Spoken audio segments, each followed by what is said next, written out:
नमस्कार मित्रांनो, मी हेमंत.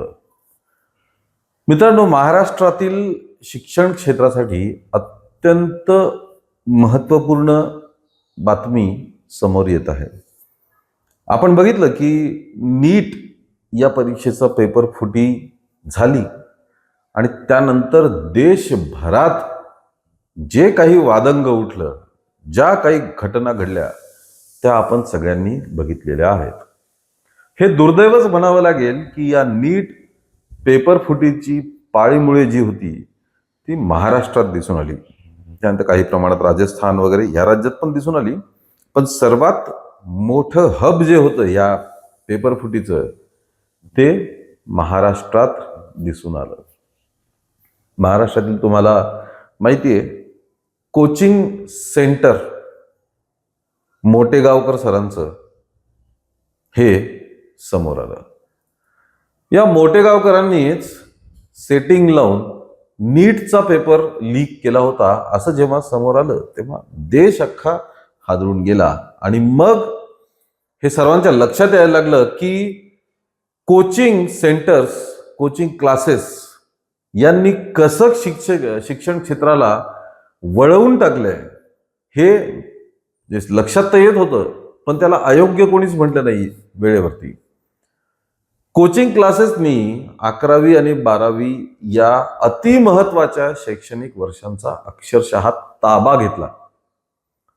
20-25 वर्षापूर्वी कॉलेजला जे महत्व होतं ते या कोचिंग क्लासेसवाल्यांनी संपवूनच टाकलं, अक्षरशः संपवून टाकलं. 20-25 वर्षाआधी मुलं कॉलेजमध्ये जायचे, कॉलेजच्या लॅबमध्ये प्रॅक्टिकल्स करायचे, कॉलेजचे प्राध्यापक लोक जे असतील ते त्यांना व्यवस्थित शिकवायचे, सगळे लेक्चर सुरळीत व्हायचे, सगळे प्रॅक्टिकल्स विशेषतः सायन्सचे अगदी व्यवस्थित होत होते. कॉलेज 11वी 12वीचं हे शिक्षणाचं महत्वाचं केंद्र होतं. मग हळूहळू हळूहळू कोचिंग क्लासेस आले. कोचिंग क्लासेसनी कॉलेज फक्त नावापुरतं ठेवलं. नावापुरतं आधी ठेवलं होतं, नंतर ते नावापुरतं ठेवलेलं सुद्धा त्यांनी नष्ट करून टाकलं आणि त्यातून मग एक नवीन अनोख्या पद्धतीने जन्म घेतला, त्याला म्हणतात डमी कॉलेज. मित्रांनो, आपल्या शैक्षणिक वाटचालीत डायरेक्ट 12वी मध्ये कॉलेजच अस्तित्वात नसणं ही किती भयंकर गोष्ट आहे. म्हणूनच म्हणतात ना, हे कोचिंग क्लासेसवाले एक माफिया आहे. त्यांनी शिक्षण पद्धतीच बदलून टाकली आणि मग शासनाला सुद्धा हे कसं कळलं नाही. तेव्हा 20-25 वर्षाआधी सरकार वेगळं होतं, त्यानंतर सरकार बदललं, राज्यातलं असो केंद्रातलं असो.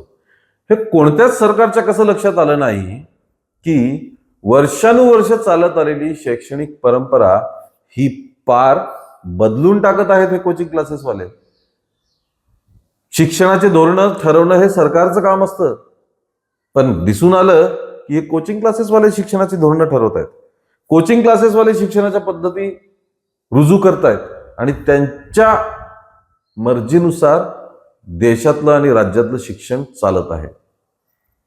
RCCचे मोटेगावकर, या मोटेगावकरांचे पराक्रम तर आपल्याला माहिती आहेत.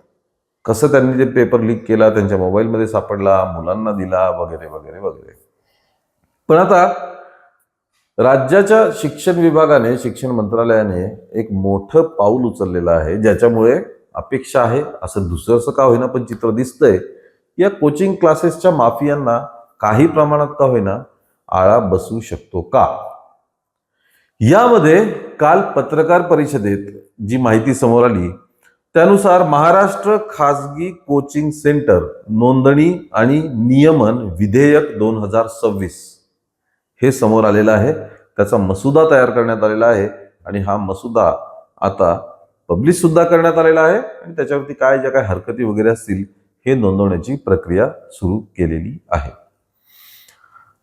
UG नीट पेपर फुटी प्रकरणी जे 13 आरोपी अटक करण्यात आले त्यातले तब्बल 9 आरोपी हे महाराष्ट्रातले होते आणि हे कुठल्या ना कुठल्या कोचिंग क्लासेसशी संबंधित होते. त्यामुळे या 2026 नियमनाला अत्यंत महत्व प्राप्त झाले. यामध्ये या कोचिंग क्लासेसला लगाम घालण्यासाठी काही खूपच चांगल्या तरतुदी करण्यात आलेल्या आहेत, त्या आपण बघूया.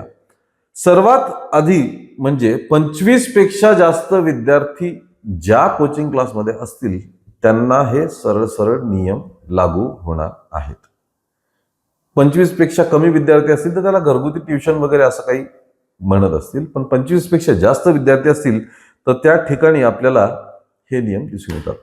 पहिला अतिशय महत्वाचा की कुठलीही गुन्हा ज्याच्या नावावरती दाखल आहे अशी व्यक्ती कुठल्याही कोचिंग क्लासेसमध्ये शिक्षक म्हणून नियुक्त करता येणार नाही. तो गुन्हा कुठल्याही प्रकारचा असो. जर त्यांच्यावरती गुन्हा दाखल आहे तर त्याची नियुक्ती शिक्षक म्हणून करता येणार नाही. दुसरी गोष्ट अत्यंत महत्वाची ज्याचा आपण उल्लेख पहिल्यांदाच केला होता की या कोचिंग क्लासेसवाल्यांनी डमी स्कूल आणि डमी कॉलेजची जी प्रथा आणलेली आहे. स्कूल आणि कॉलेज डमी कसं असू शकतं, म्हणजे हे ह्याच्यावरती हसावं का संताप व्यक्त करावा हे समजत नाही. डमी स्कूल डमी क्लासेस तुम्हाला, डमी कॉलेज तुम्हाला माहिती आहे काय असतं? कागदोपत्री एखादी शाळा किंवा कॉलेज असते, त्यात म्हणजे तुम्ही आमच्या कोचिंग क्लासेसला ऍडमिशन घ्या, तुमच्या कॉलेजची आणि ते कागदोपत्री ती सगळी व्यवस्था क्लासवाले स्वतःच करून देतात. म्हणजे कॉलेज करण्याची जाण्याची काहीच गरज नाही. कागदोपत्री ऍडमिशन, ना क्लासेस, ना लेक्चर, ना प्रॅक्टिकल, ना प्राध्यापक, ना काय. तुम्ही क्लासेस अटेंड करा, कोचिंग क्लासेस. कॉलेजची व्यवस्था आम्ही करू तुमच्यासाठी, त्याला म्हणतात डमी स्कूल किंवा डमी कॉलेजेस. या मूर्खपणावरती आता चाप बसणार आहे, कारण शासनाने जो अधिनियम काढलेला आहे त्यामध्ये कोणत्याही कोचिंग क्लासेसला अशा प्रकारची डमी स्कूल किंवा डमी कॉलेज हे स्थापनच करता येणार नाही. असले प्रकार करता येणार नाहीत. तुम्ही कोचिंग क्लास आहात तर इंडिपेंडेंट फक्त आणि फक्त कोचिंग क्लास चालवायचा. मुलगा कुठल्या कॉलेजमध्ये आहे, कुठं आहे ह्याच्याशी क्लासेसला देणं घेणं राहणार नाही. आणि तुमच्याच क्लासेसमध्ये एक डमी कॉलेज पण बनवायचं, ही पद्धत करता येणार नाही, असं या अधिनियमनामध्ये केलेलं आहे. त्याचप्रमाणे कुठल्याही प्रकारच्या तळघरात क्लास चालवता येणार नाही. तुमच्या क्लासरूम्स, क्लासेसची इमारत ही धडधडीत दिसती असली पाहिजे.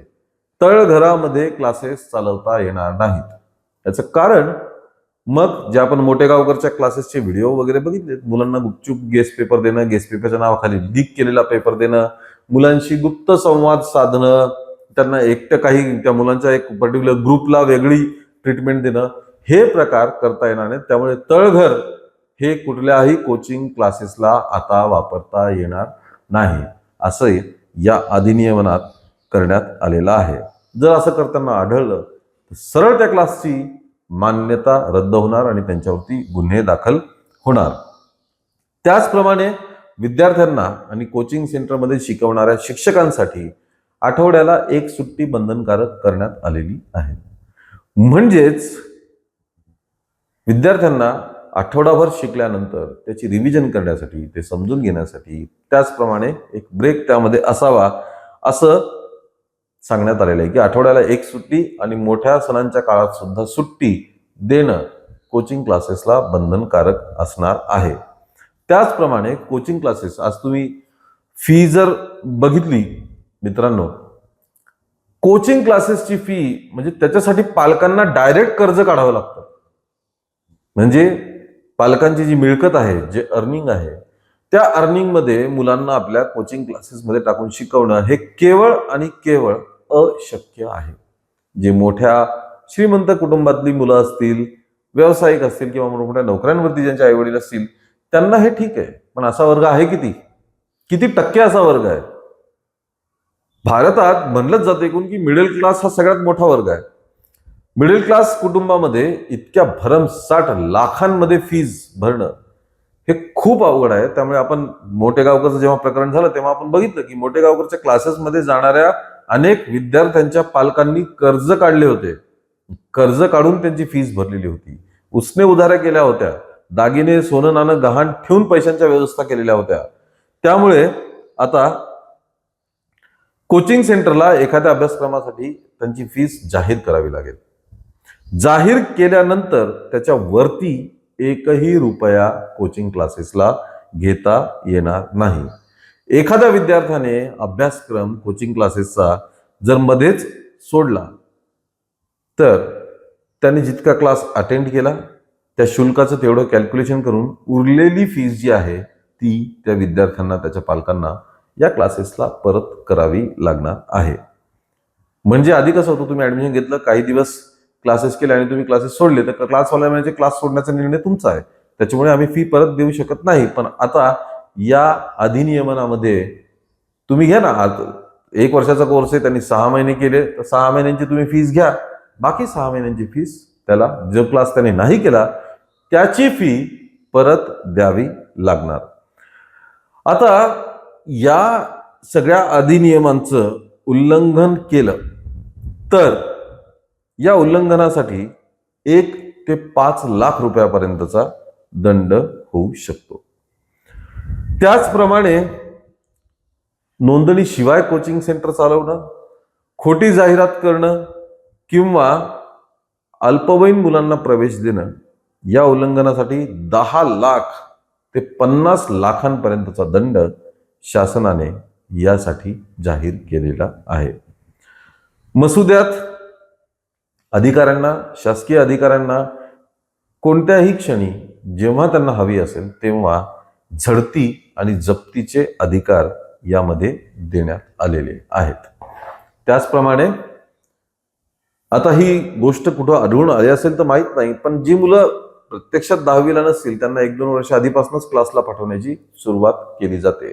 तसं आता करता येणार नाही. वयोमर्यादा, कोचिंग सेंटरमध्ये सुद्धा ऍडमिशनची वयोमर्यादा आता घालून देण्यात आलेली आहे. या सगळ्या अटी शर्तींमुळे तरी किंवा या अधिनियमनामुळेच जर राज्यातील शिक्षण क्षेत्रात सुधारणा झाल्या तर ती आनंदाचीच गोष्ट आहे. कारण म्हणतात ना, देशाचं भविष्य किंवा हे विद्यार्थीच आहेत.